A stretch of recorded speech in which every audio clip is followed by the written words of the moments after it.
over there. The Tao said the one became two, the two became three, and the three became the many thousand things. The one became two. This life, we call this in Science of Mind, first cause, that which is back of all things seen and unseen. That which is all things seen and unseen. So the one became two. The objective and the subjective, or in Science of Mind we call that love.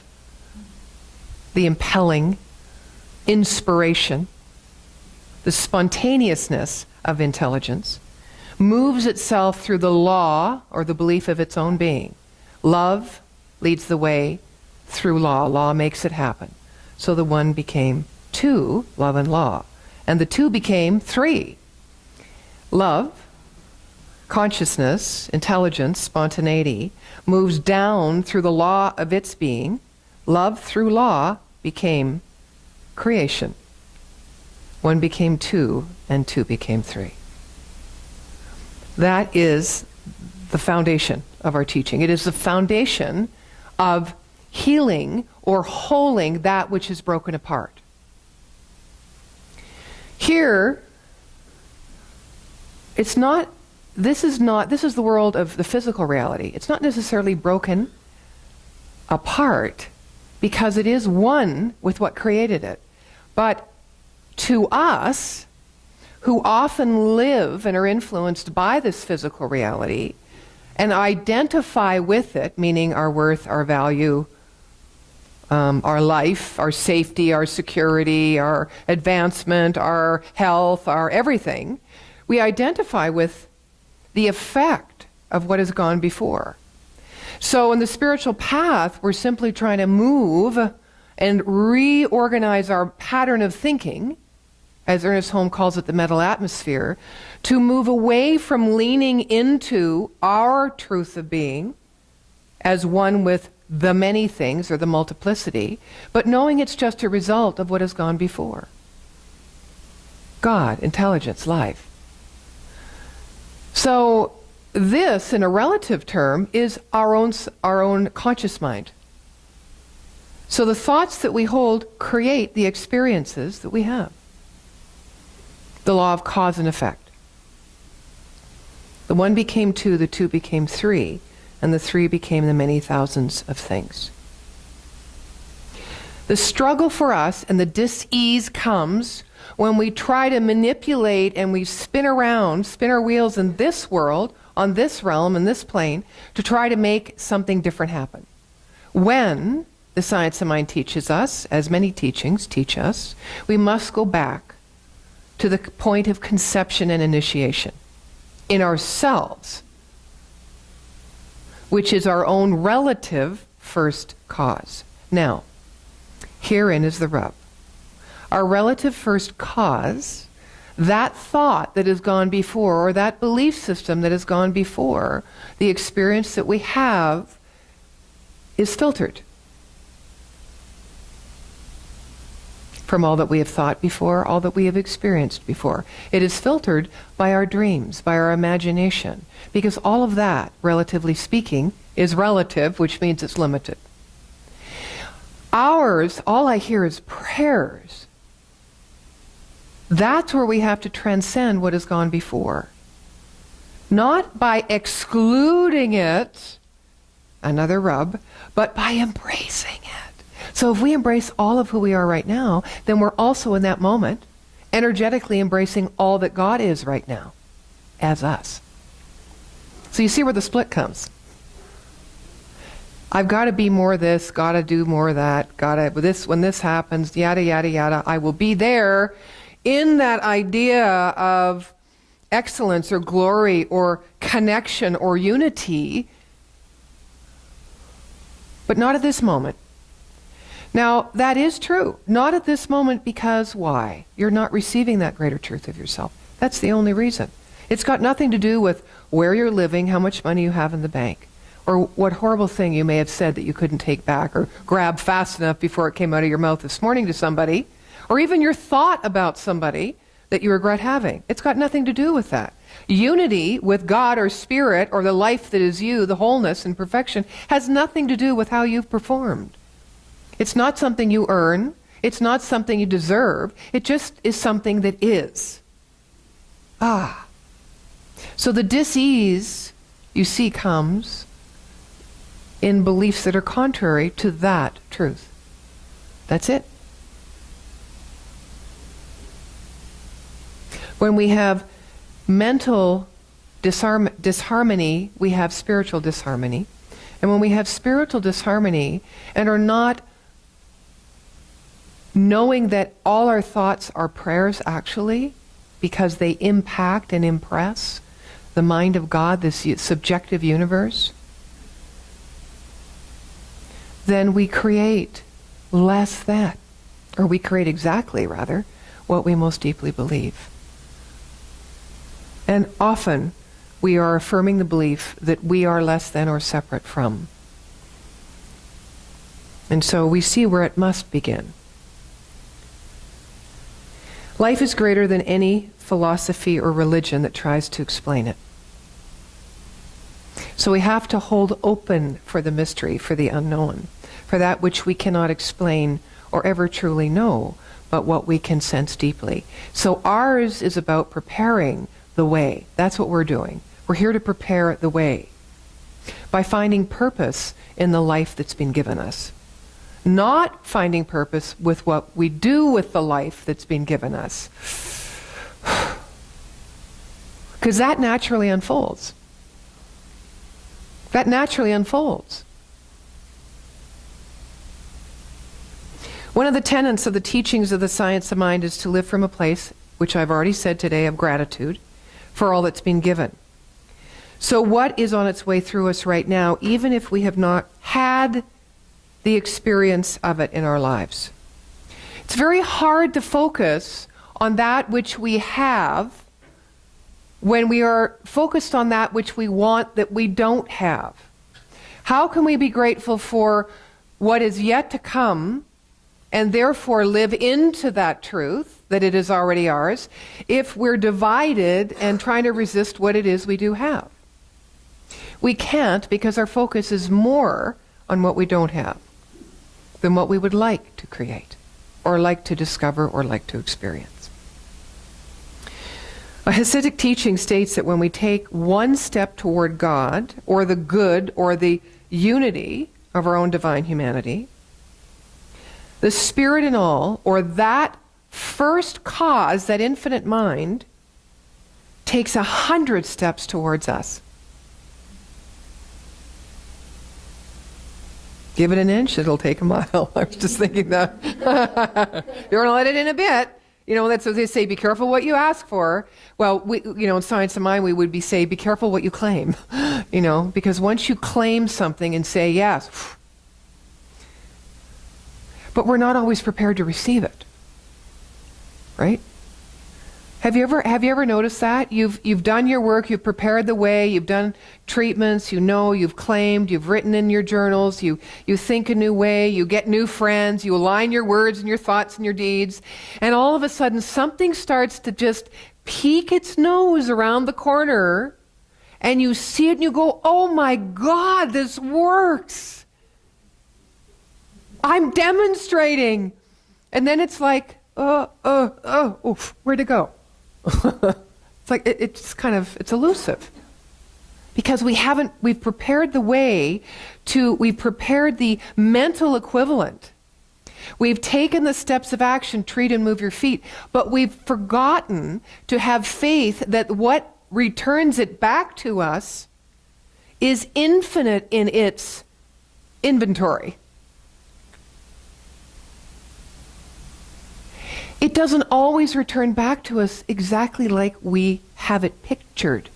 Because when we create a mental equivalent, we set an energy out. Now, it's said that God doesn't know big or small. God doesn't know this particularization over and calls it better than that particularization. So when we treat and create a mental equivalent, and then we give ourselves over in mind to trust that it will come to us in the right and perfect way, part of our receptivity, the preparing the way to be receptive, is to say this or something better or greater or bigger or higher, whatever is the best for me. But we often have a cutoff point. We have a ceiling.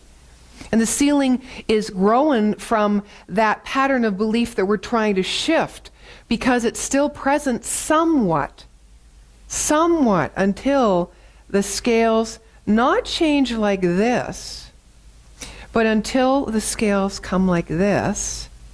Conscious mind, subconscious mind, which is the creative medium. The subconscious mind empties out of everything that's in resistance to the new conscious ideal or paradigm, and both of them move together. This is not a this situation, right? It's a this.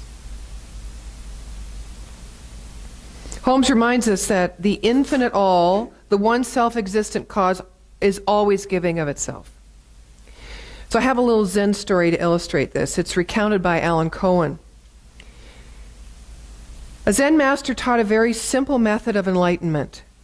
She advised everyone who came to her to adopt a mantra to say many times a day under all conditions. The mantra was, "Thank you for everything. I have no complaints whatsoever." Yeah, I'll just let that sink in for a moment. Okay. Why are you laughing? Is it because you're thinking about the last part of that sentence? Mm-hmm. Interesting, our mind goes to. Many who came to her were upset with this advice and left very disappointed. Some angry. But tradition has it that all who took this advice to heart and practiced it found grace. Why does it work? Well, when you decide to be grateful for everything and all conditions, you instantly transcend the earth plane of opposites and enter the plane of spirit, unity, where all is one and pure potential. So it's really a decision you make in mind to allow the energy of the infinite to move through you. And on its way, you can just go, ooh, I think I'd like to experience this. Or I think I'd like to experience this. Or as it moves through, you can go, ah, thank you. Without thinking of what you want to create or experience. Again, our society has been beautifully shaped and sculpted to believe that our source of all good, enlightenment, delight, joy, and money is out there.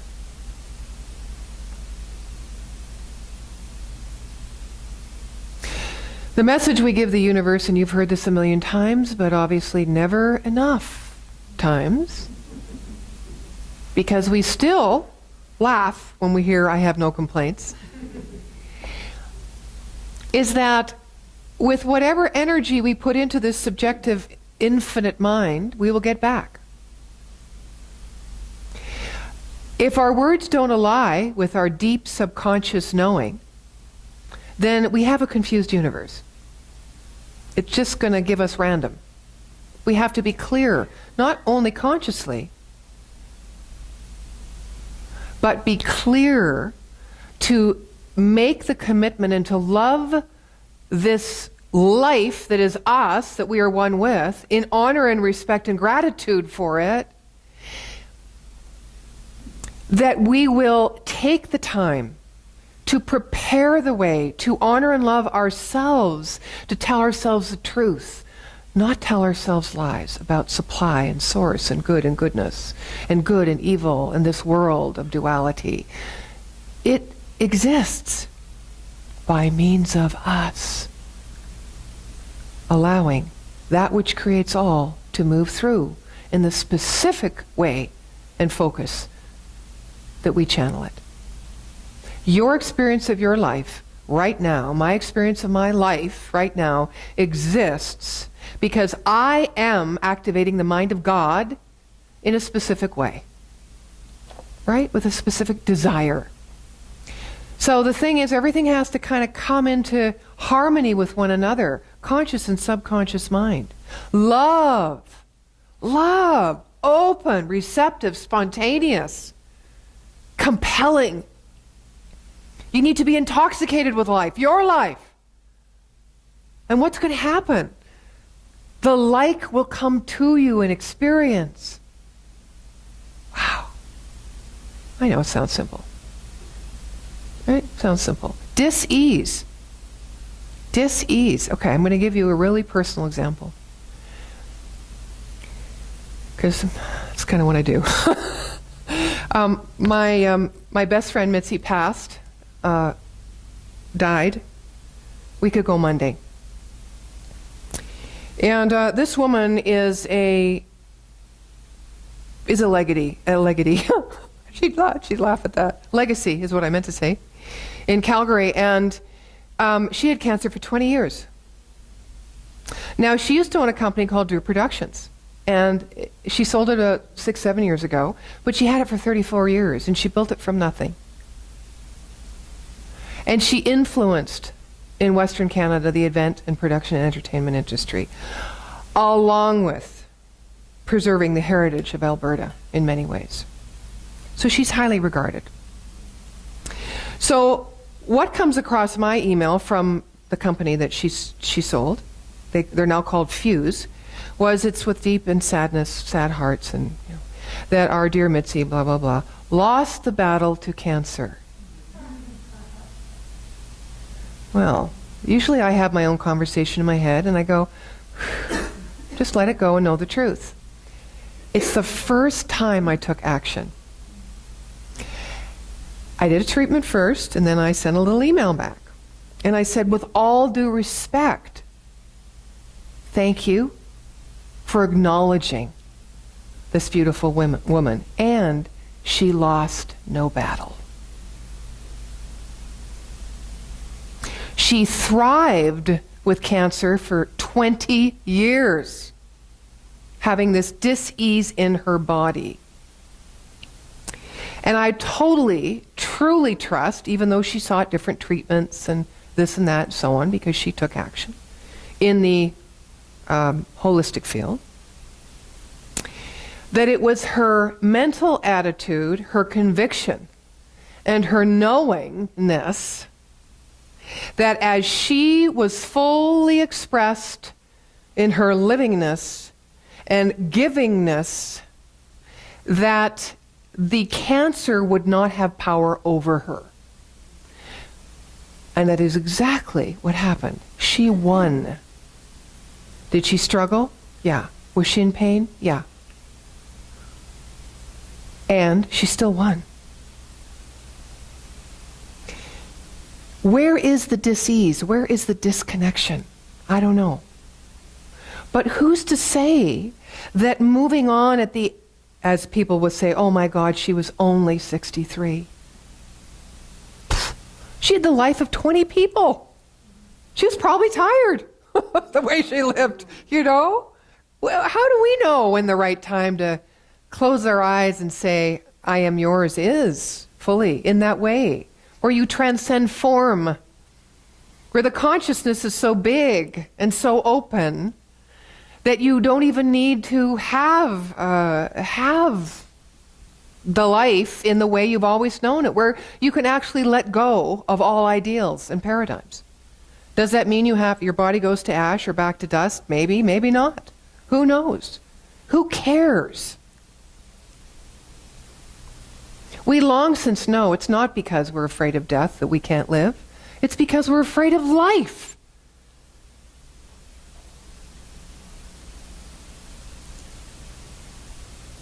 Fortunately or unfortunately, I have been asked to do the service for her. And I've been kind of grappling with that this week because my mind says, oh great, now you got to put your grief on hold. You know? That's really. And my other part of my mind goes, hello, you're a minister, this is what you do. And the other part goes, could we just come together on this for a moment? You know? And then I go, I can grieve and be a minister at the same time. What a concept. See, I was all over here trying to figure out how I was going to help everyone else because, you know, the people who are left need to start the journey of healing. Like it was my job. Like it was my responsibility. Yeah. Do we do that? And when we do that, maybe that comes from dis-ease or being disjointed within oneself. And we turn to make our purpose of life, of being, a doing instead of a being. Just like I did. That's why I share that story with you. I can feel her knocking me over the head right now. And she would say, get over yourself. Get over yourself. So I say unto you, we got to get over ourselves as separate from the majesty and the greatness of the life that is eternal, that is ever moving through us. Let us be one with it and let go of the dis-ease and disharmony within ourselves. Don't, you know, and if you are sitting here today, again, with all due respect, and you might have something physically wrong with you that is making you fearful, this applies in that situation too. It excludes no situation or condition. Because all things have become are effect, and a result of something that has gone before. To me, the big consciousness within is often about possibility and probability. I identify it as the ground of all being. And I open to the sense of that, and I reflect in it as many ways as I find are possible. And when I've exhausted all the ways I can reflect into this consciousness that I am, then I go into prayer. Sometimes I pray first, sometimes I pray after. Because there is something within me that knows more than I can conceive. So it's not so much I have to open to receive more financial prosperity, it's that I have to open to receive the ground of my being and expand my own consciousness. I have to open to receive that which knows within me and then get out of the way. Get over myself, which means get over how it's showing up. Because myself, the body of life, of God, is also one with the body of my affairs. It's all part of the physical world.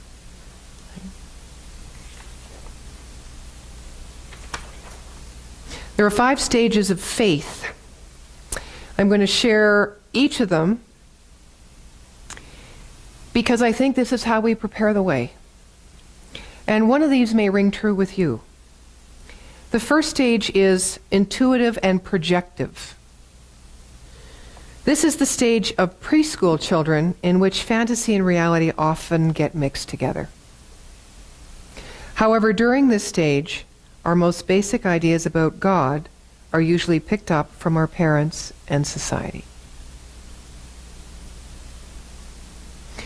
Stage 2 is the mythic or literal stage of faith. When children become school age, they start understanding the world in a more logical way. They generally accept the stories told to them by their faith community, but tend to understand them in very literal ways. And a few people remain at this stage into adulthood. Stage 3, synthetic and conventional. Most people move on to this stage as teenagers. At this point, their life has grown to include several different social circles, and there is a need to pull it all together and make sense of it. When this happens, a person usually adopts some sort of all-encompassing belief system. However, at this stage, people tend to have a hard time seeing outside their box and don't recognize that they are inside a belief system. At this stage, authority is usually placed in individuals or groups that represent one's beliefs. This is also a stage in which many people remain. Stage 4, faith. individuative. How do you say that? Individuative? Looks funny. And reflective. This is the tough stage, often begun in young adulthood, when people start seeing outside the box and realizing that there are other boxes. They begin to critically examine their beliefs on their own and often become disillusioned with their former faith. Ironically, the stage 3 people usually think the stage 4 people have become backsliders, when in reality they have actually moved forward. Stage 5, conjunctive faith. It is rare for people to reach this stage before midlife. This is the point when people begin to realize the limits of logic and start to accept the paradoxes in life. Include and transcend. They begin to see life as a mystery and often return to sacred stories and symbols, but this time without being stuck in a theological box. And the last stage, 6, universalizing faith. Few people reach this stage. Those who do live their lives to the full in service of others without any real worries or doubts.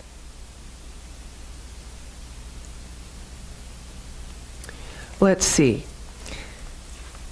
What was that mantra again? Thank you for everything. I have no complaints whatsoever. As metaphysicians, we know that what we engage in as a way of life is really not positive thinking. It's really about the right use of the law. By living in conscious alignment with it, no matter what conditions we are experiencing at the time. This is an act that will strengthen our will and our faith in and experience of this truth. That God is all that is, that God is all that we are, and all that God is ours. So as we learn to take a little back of who we truly are, our conscious love expands our internal experience and our internal reference point. And we move from that ego place, actually from stage 5 faith to stage 6 faith. And we move from control to acceptance. Our sense of self is expanded, which once expanded never returns to its original size. Conscious love is an exercise of the self upon the self. So let's sing this together. I am the hands. I am the heart. I am the voice of spirit on earth. And all I am, and all I do, is a blessing in this world. And so it is. Thank you. Lou, let's hear from you again.